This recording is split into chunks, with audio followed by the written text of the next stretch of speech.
Ang mabuting kaibigan. Sa paaralang ng Hagan, si Sheila ang pinakasikat na mag-aaral. Lagi siyang nakasuot ng pinakabagong kagamitan at may perpektong ngiti na hinahangaan ng lahat. Marami siyang kaibigan at tagahanga.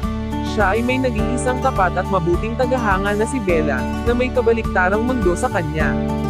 Simpleng damit ang suot nito at palaging nag-iisa, nag-aabala sa pagbabasa sa silid-aklatan. Madalas siyang natutokso ng mga kaklase at tinatawag na pangit.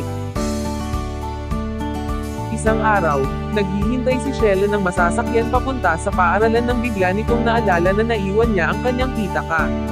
Napaiyak ito at hindi alam ang gagawin.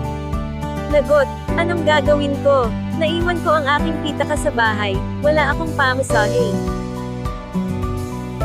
Tamang-tama, nakita ito ni Bella at nilapitan si Sheila. Heto may sobrang baon pa ako rito. Sa'yo na ito. Sino ka? Ako si Bella. Magkaklase tayo kaya kilala kita. Ganoon ba? Pasensya na, hindi ko alam na kaklase kita. Okay lang yun. Halata naman na hindi kilala ni Sheila si Bella dahil sa napakarami itong kaibigan. Ngunit biglang gumaan ang loob niya kay Bella, masaya nilang tinungo ang kanilang paaralan. Hindi inakala ni Sheila na makakatagpo siya ng mabuting kaibigan.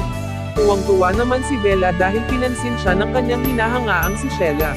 Sa paaralan, inabangan si Sheila ng kanyang mga tagahanga at mga kaibigan. Humiwalay naman si Bella at mag-isang tinungo ang silid-aralan. Maya-maya pa ay biglang tumunog ang kampana ng paaralan, tanda na recess time na. Subalit biglang kinabahan si Sheila dahil nga sa naiwan niya ang kanyang pitaka sa bahay at tanging pamasahe lang na ibinigay ni Bella ang kanyang pera. Sinabi niya ito sa mga kaibigan niya at bigla siyang pinagtawanan. Naiwan siyang umiiyak. Akala ko kaibigan ko kayo. Ang sama-sama niyo pala.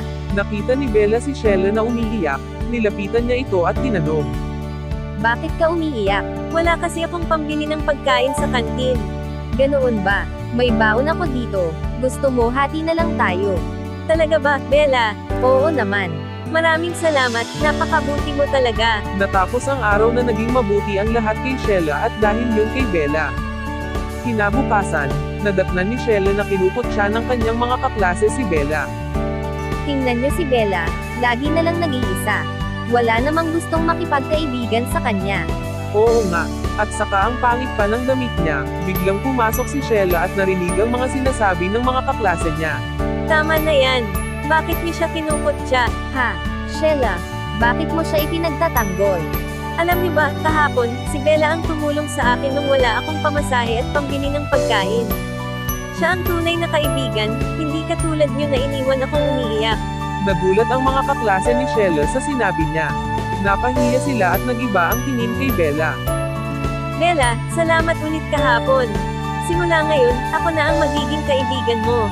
Talaga Sheila, salamat. Mula noon, naging matalik na magkaibigan sina Sheila at Bella. Natutunan ni Sheila ang tunay na kahulugan ng pagkakaibigan, at si Bella naman ay nagkaroon ng kumpiyansa sa sarili.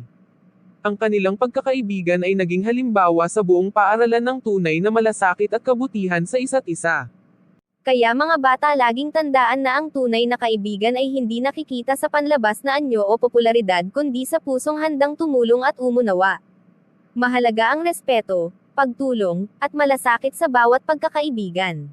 Huwag manghusga base sa panlabas na anyo, alamin ang tunay na pagkatao ng bawat isa.